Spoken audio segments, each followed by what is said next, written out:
صلی اللہ علیہ وسلم کے پیارے دیوانوں مجھے بتاؤ، دنیا کی رنگ ریلیوں میں زندگی گزارنے والوں، کبھی سوچا کہ 2 گز زمین کے اندر ہمیں بھی جانا ہے؟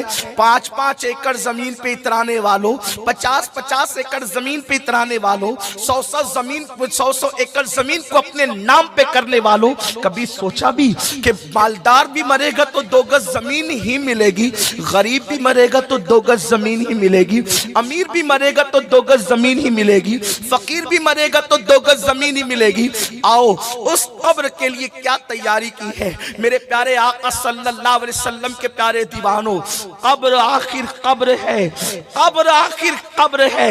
حضرت سیدنا امیر المومنین عثمان ذو النورین رضی اللہ تبارک و تعالیٰ عنہ جب بھی کسی قبر پر جاتے تو وہاں پہ کھڑے ہو کر اتنا روتے کہ ایسا لگتا کہ روتے روتے آپ کی جان نکل جائے گی۔ یہ کون عثمان غنی ہے؟ یہ وہ عثمان غنی جسے 2 مرتبہ رسول اللہ کا داماد بننے کا شرف حاصل ہوا ہے۔ یہ کون عثمان غنی ہے جس نے اپنی زندگی میں 2 مرتبہ جنت کو خریدا ہے؟ اور اللہ کے رسول نے ان عثمان غنی کے لیے کہا جنگ تبوک کے موقع پر کہ آج کے بعد عثمان کچھ بھی کرے، یہ کچھ بھی کرے میں نبی کا اختیار دیکھیں۔ اللہ کے حبیب صلی اللہ علیہ وآلہ وسلم فرماتے کچھ بھی کرے، جو جی میں آئے کرے۔ سرکار فرماتے یہ جنت ہی میں جائے گا، کچھ بھی کرے جنت ہی میں جائے گا۔ جس کو اللہ کے رسول نے یہ گارنٹی دی ہو کہ عثمان کچھ بھی کرے جنت ہی میں جائے گا، وہ عثمان غنی جب قبروں پر کھڑے ہوتے تھے تو اتنا روتے تھے ایسا لگتا تھا جیسے آپ کی جان نہ نکل جائے۔ لوگ کہتے تھے امیر المومنین آپ قیامت کا ذکر سن کر اتنا نہیں روتے جتنا آپ قبروں کو دیکھ کر کے روتے ہیں۔ تو عثمان غنی فرماتے ہیں قبر آخرت کی پہلی منزل ہے، قبر آخرت کی پہلی منزل ہے۔ اگر انسان کا معاملہ یہاں درست رہا تو آگے کے سارے معاملات درست رہیں گے، اور انسان یہیں پر ناکام ہو گیا تو آخرت میں ناکامی ہی ناکامی کا منہ دیکھنا ہوگا۔ میرے پیارے آقا صلی اللہ علیہ وسلم کے غلاموں، آئیے اب تھوڑی دیر ذرا قبر کی سیر کرتے ہیں۔ آپ نے باغوں کی سیر تو کی ہوگی، آپ نے شہروں کی سیر تو کی ہوگی، آؤ ذرا تصور کی دنیا میں ہم تھوڑا قبروں کی سیر کر لیتے ہیں۔ یہ قبریں کیا ہے؟ اللہ اللہ، یہ قبریں وہ ہیں جہاں رشتہ داریاں نہیں دیکھی جاتی، جہاں انسان کے چہرے نہیں دیکھے جاتے، جہاں انسان کی خوبصورتیاں نہیں دیکھی جاتی، جہاں انسان کے حسن نہیں دیکھے جاتے۔ اللہ اکبر، قبر میں تو چھوٹی چھوٹی باتوں پر بھی عذاب دیا جاتا ہے۔ بے شمار ایسی قبروں کا ذکر احادیث میں ملتا ہے۔ کسی قبر پر، قبر والے پر صرف اس لیے عذاب ہو رہا تھا کہ وہ پیشاب کے چھینٹے سے نہیں بچتا تھا۔ تھوڑی توجہ کرنا، تھوڑا غور کرنا، راتوں کو زنا کے اڈوں کی طرف قدم بڑھانے سے پہلے، نرم گدوں پر لیٹ کر زنا کے مناظر دیکھنے سے پہلے، کانوں میں ایئر فون لگا کر گانے سننے سے پہلے، کسی عورت پر بد نظری کرنے سے پہلے تھوڑا تصور کر لینا آخر قبر ہے، آخر قبر ہے۔ انسان کتنی ہی تدبیر کر لے آخر قبر ہے۔ اور یہ قبر کیا ہے؟ قبر کیسے کیسوں کو دباتی ہے، کیسے کیسوں۔ میں اور آپ تو کوئی شمار ہی میں نہیں، اپنی تو کوئی حیثیت ہی نہیں۔ میں تھوڑی سی ایک حدیث پر آپ سب کی توجہ چاہتا ہوں، بڑی مشہور حدیث ہے، صحیح میں موجود ہے، اس پر آپ کی توجہ چاہتا ہوں۔ اور آپ نے اس کو کسی دوسرے باب کے اندر سنا ہے، میں اس کو کسی دوسرے باب میں ذکر کرنا چاہتا ہوں، اور آپ سب کی توجہ۔ ہم سوچتے ہیں اللہ کریم ہے یار، قبر میں کیا ہوگا، بلکہ ہم تو شعر پڑھتے ہیں نا، قبر میں لہرائیں گے تا حشر چشمے نور کے۔ میں بھی پڑھتا ہوں، آپ بھی پڑھتے ہیں، لیکن یاد رکھنا یہ شعر پڑھنے کے حق ان کو تھے جن کی تہجد بھی فوت نہیں ہوتی تھی۔ یہ شعر پڑھنے کے حق ان کو تھے جنہوں نے جانے تو دے دی مگر سنتوں کے خلاف عمل نہیں کیا۔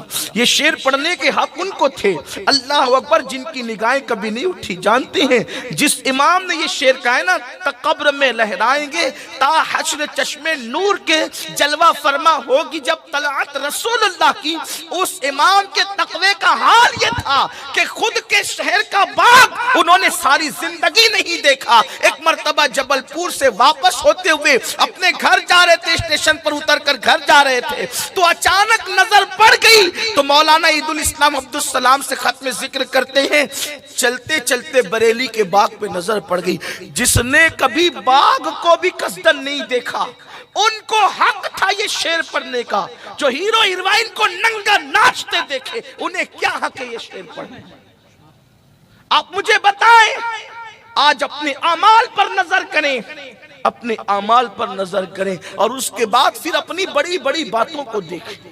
آج میرا جوان اللہ والوں سے سنی ہوئی باتوں کو اپنی زبان سے دہراتا ہے، یار ہم جنت میں نہیں جائیں گے تو کون جائے گا؟ جنت تو اپنے باپ کی ہے۔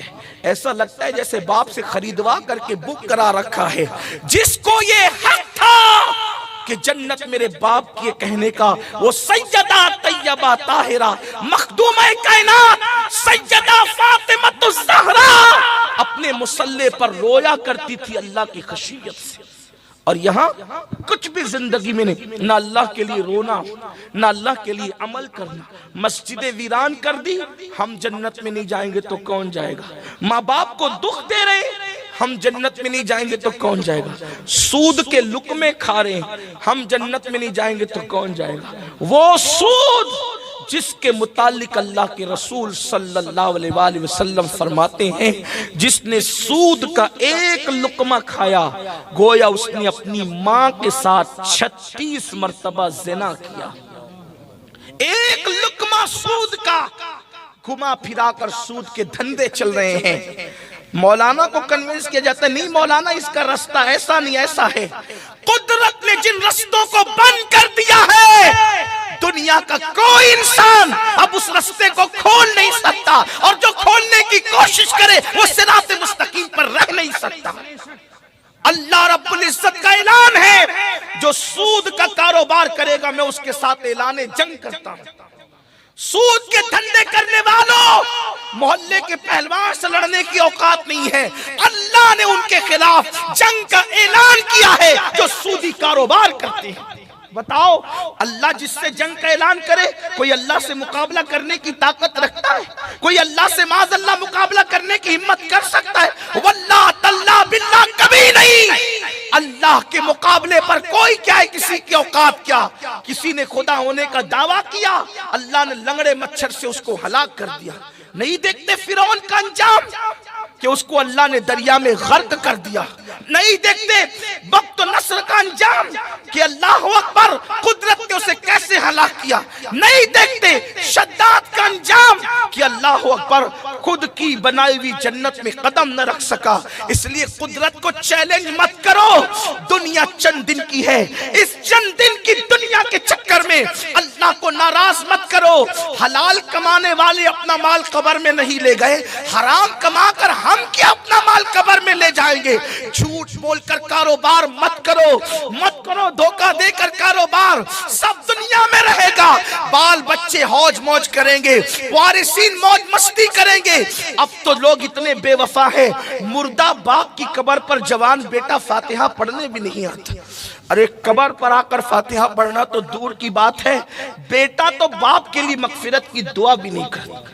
اب تو لوگ فاتحہ کے لیے بھی ترس رہے ہیں، لوگ دوسروں کا بھلا چاہ رہے ہیں۔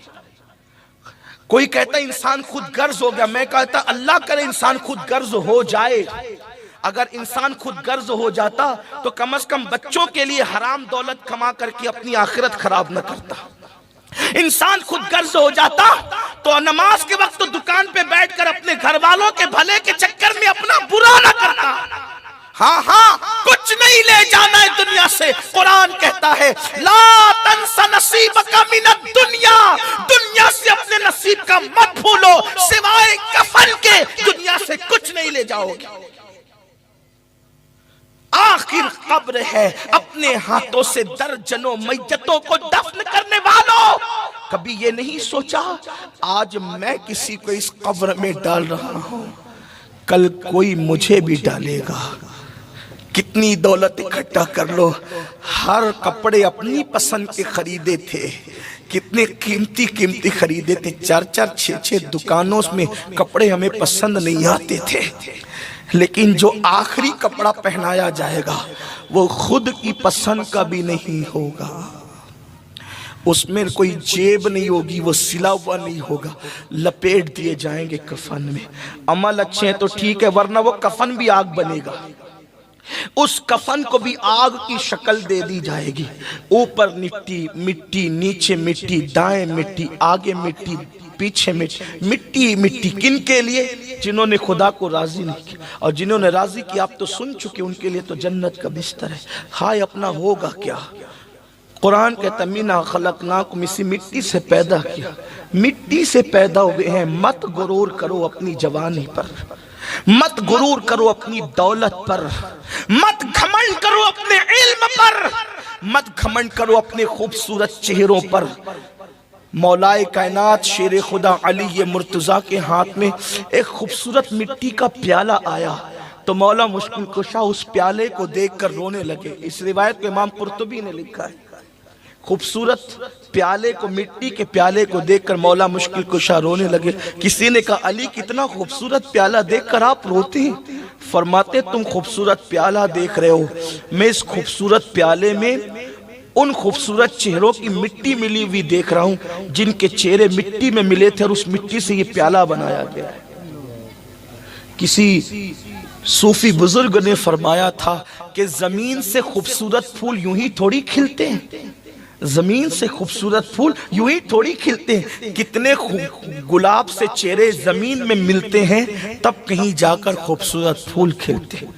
اسی لیے تو خوبصورتی کو دیکھ کر لوگ مسکراتے ہیں۔ یہ بلبل پاگل ہوا ہے کہ یہ پھولوں کو دیکھ کے روتا ہے؟ یہ پھول دیکھ کر کیوں روتا ہے؟ ہم پھول کا حسن دیکھتے ہیں، بلبل پھول میں ان خوبصورت چہروں کی مٹی دیکھتا ہے جو اس مٹی میں مل کر کے پھولوں کو جنم دیتے ہیں۔ سوچو تو صحیح اپنی مٹی کا حال کیا ہوگا؟ اپنی دنیا کی فکر کرنے والوں، اپنی قبر کا اسی مٹی سے پیدا کیے گئے، اکڑ کر زمین پہ چل رہے ہیں، دولت پہ اترا رہے ہیں، کسی کو کچھ نہیں سمجھ رہے ہیں، اللہ کو بھول چکے، رسول اللہ کے قانون کو پیٹ کے پیچھے ڈال چکے، داڑیاں مڈا کر گٹروں میں پھینک رہے ہیں۔ آج کل لڑکیوں کا حسن ہی سب کچھ ہو گیا، گانے بازی سب کچھ ہو گئے، مسجد سے دین سے دوری سب کچھ ہو گئی۔ یاد رکھنا مِنْہَا خَلَقْنَاكُمْ۔ امام غزالی رحمت اللہ علیہ لکھتے ہیں میرے استاد نے دیکھا ایک جوان بہت تکبر سے گھمنڈ سے زمین پہ اترا کے چل رہا تھا۔ آج کل کے لڑکے بڑے گھمنڈی طور پہ چلتے، ایئرپورٹ پہ دیکھیں، اسٹیشن پہ دیکھیں، وہ کچھ اگر ان کے بازو تھوڑے سے موٹے ہو جائیں نا، مسل ان کے اگر پھول جائیں تو اس پر پتیاں پھول خدا جانے کیا کیا بناتے، اس پر بھی اور پھر کمر پر بھی۔ اب تو کمر بھی کھول کے چل رہے ہیں کہ دیکھیں کہ میں کتنا خوبصورت ہوں۔ اس دور میں کوئی بیل بوٹا تو نہیں تھا، لیکن وہ اپنے مسل پر، بازو پر جو ہے اور اپنے موٹے جسم پر اترا کے چل رہا تھا۔ امام غزالی کہتے ہیں میرے استاد نے کہا بیٹے اکڑ کر مت چل، اکڑ کر چلنا زیب نہیں دے، تکبر صرف اللہ کی شان ہے، بندے کے لیے اس کی اجازت نہیں ہے۔ لیکن وہ جوان ہی کیا جو بات سن لے، جوان تو اپنے آپ کو دل ہوشیار سمجھتے ہیں نا، پلٹ کر کہا آپ نہیں جانتے میں کون ہوں، اپنی اصلاح کرنے کی بجائے کہتا ہے آپ نہیں جانتے میں کون ہوں۔ وہ امام غزالی کے بھی استاد تھے، پلٹ کر کہا بیٹے اچھی طرح جانتا ہوں تو کون ہے، بہت اچھی طرح جانتا ہوں تو کہا بتائے میں کون ہوں۔ فرمایا سن، تیری ابتدا منی کا ناپاک قطرہ ہے، نطفہ ہے تیری ابتدا، اور تیری انتہا قبر کی سڑی ہوئی مٹی ہے، یہی تیری حقیقت ہے۔ جو ناپاک قطرے سے پیدا ہوا ہو اور قبر میں بدبودار مٹی بن جائے، اسے اکڑ کر چلنے کا حق کیا ہے؟ اگر خدا کو راضی نہ کر سکے تو کتے کی مٹی میں اور انسان کی مٹی میں فرق کیا ہے؟ انسان اگر خدا کو